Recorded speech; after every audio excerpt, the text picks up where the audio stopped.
ഖിയാമത്ത് നാളിൽ ഒരു മനുഷ്യനോട് ചോദിക്കും, എത്രയബന ആദം, മനുഷ്യ ആദമിന്റെ സന്തതി, മരീതു ഫലം തഉദ്നി, അല്ലാഹു ചോദിക്കുകയാണ്, ഞാൻ രോഗിയായപ്പോ നീ എന്നെ സന്ദർശിച്ചില്ലല്ലോ.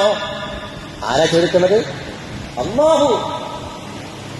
ഞാൻ രോഗിയായപ്പോ നീ എന്നെ സന്ദർശിച്ചില്ലല്ലോ, നിന്റെ ബാധ്യതയായിരുന്നില്ലേ എന്നെ സന്ദർശിക്കൽ. അവൻ ചോദിക്കും, പടച്ചോനെ, ഞാൻ നിന്നെ എങ്ങനെ സന്ദർശിക്കാനാണ്? നീ റബ്ബുൽ ആലമീനല്ലേ, നീ അല്ലാഹല്ലേ, നിന്നെ ഞാൻ എങ്ങനെ സന്ദർശിക്കാനാണ്?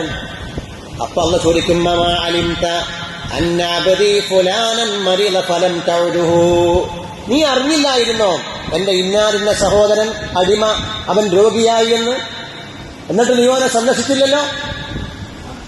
ഏതെങ്കിലും ഒരു മുസ്ലിമായ ആള് രോഗിയാണ് എന്നറിഞ്ഞിട്ട് പേര് പറഞ്ഞിട്ട് അന്ന് ചോദിക്കും, അയാള് രോഗിയായപ്പോ നീ സന്ദർശിച്ചില്ലല്ലോ, നിനക്കറിഞ്ഞുകൂടായിരുന്നോ നീ അവനെ സന്ദർശിച്ചാൽ അവന്റെ അടുത്ത് ഞാനുണ്ടാകുമെന്ന്?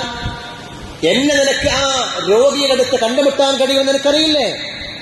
ആ സമയത്ത് റബ്ബ് സുബ്ഹാനഹു വ തആല അവനോട് തിരിച്ചു പറയുമെന്ന് ഹബീബുനാ മുഹമ്മദ് മുസ്തഫ.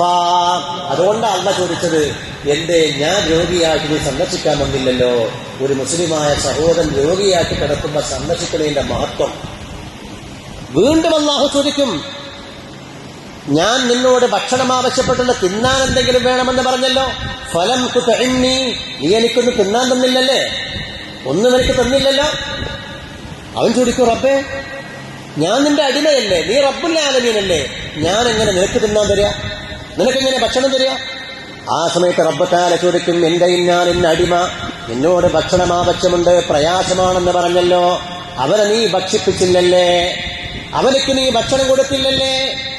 അവനിക്ക് നീ ഭക്ഷണം കൊടുത്തിരുന്നെങ്കിൽ അവന്റെ അടുത്ത് നിനക്ക് എന്നെ കണ്ടുമുട്ടാൻ കഴിയുമായിരുന്നു എന്ന് റബ്ബ് തആല മറുപടി പറയുകയാണ്. സല്ലല്ലാഹു അലൈഹി വസല്ലം, മനുഷ്യ, നിന്നോട് ഞാൻ വെള്ളം ചോദിച്ചല്ലോ, നീ എനിക്ക് വെള്ളം തന്നില്ലല്ലോ. അവന് പറയും, പടച്ചവനെ, ഞാൻ നിനക്കിങ്ങനെ വെള്ളം തരാനാണ്, നിന്നെ ഞാൻ എങ്ങനെ കുടിപ്പിക്കാനാണ്? നീ റബ്ബുൽ ആലമീനല്ലേ. അല്ലാഹു പറയും, എന്റെ ഇന്ന പേരുള്ള അടിമ നിന്നോട് വെള്ളം ചോദിച്ചല്ലോ, ദാഹിക്കുന്നു എന്ന് പറഞ്ഞല്ലോ, എന്നിട്ട് നീ അവനക്ക് വെള്ളം കൊടുത്തില്ലല്ലോ. നീ അവനെ വെള്ളം കുടിപ്പിച്ചിരുന്നെങ്കിൽ നിനക്ക് അവന്റെ അടുത്ത് എന്നെ കാണാൻ കഴിയുമായിരുന്നു എന്ന് റബ്ബ് തആല മറുപടി പറയുമെന്ന് പരിശുദ്ധനായ റസൂലുള്ളാഹ് സല്ലല്ലാഹു അലൈഹി വസല്ലം.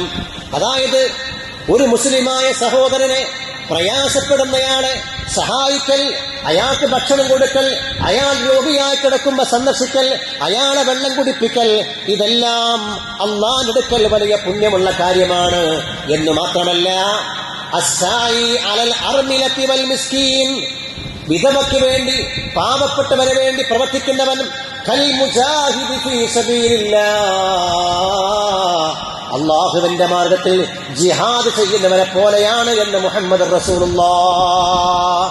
എങ്ങനെ?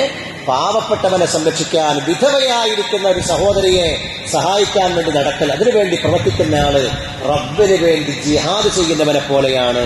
അല്ലെങ്കിൽ രാത്രി മുഴുവൻ നിസ്കരിക്കുന്നവനെ പോലെയാണ്, അല്ലെങ്കിൽ പകൽ മുഴുവൻ നോമ്പെടുക്കുന്നവനെ പോലെയാണ് എന്ന് ഹദീസിൽ കാണാം. എത്ര മഹത്വമുണ്ട് എന്ന് അത് മനസ്സിലാക്കാൻ പറ്റും. ഇതാണ് സമൂഹത്തിലെ അവശത അനുഭവിക്കുന്ന ആളുകളെ ചേർത്ത് പിടിക്കുന്നതിന്റെ മഹത്വം എന്ന് പറയുന്നത്. അത് നമ്മൾ ചെയ്യേണ്ട ഒരു പ്രധാനപ്പെട്ട പണിയാണ്. എന്തുകൊണ്ടെന്നറിയോ?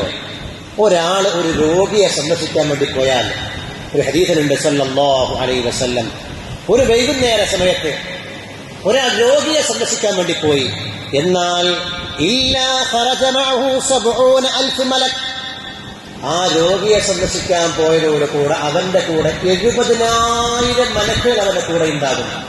70,000 മലക്കുകൾ അവന്റെ കൂടെ ഉണ്ടാകും. യസ്തഗ്ഫിറൂന ലഹു, ഈ മലക്കുകളൊക്കെ അവനക്ക് വേണ്ടി പൊറുക്കലിനെ ചോദിച്ചുകൊണ്ടേയിരിക്കും. ഹത്താ യുസ്ബിഹ, നേരം വെളുക്കുവോളം. അല്ലാഹു മാഷാ അല്ലാഹ്.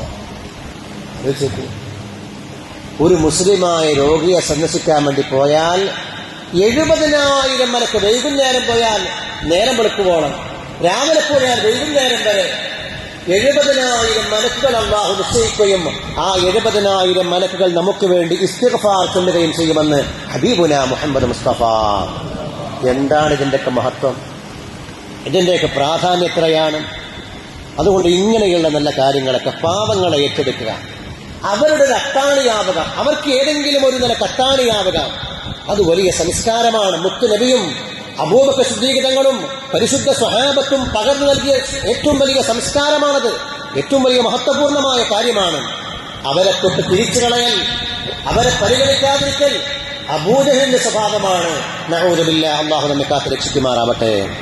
അല്ലേ, ഖദീജ ബീവി റളിയല്ലാഹു തആല അടുക്കലേക്ക് റസൂലുള്ള വഹി തുടങ്ങി ഹിറാ ഗുഹയിൽ ഓടി വരുന്നുണ്ട്. പേടിച്ചവശനായി പനി പിടിച്ച്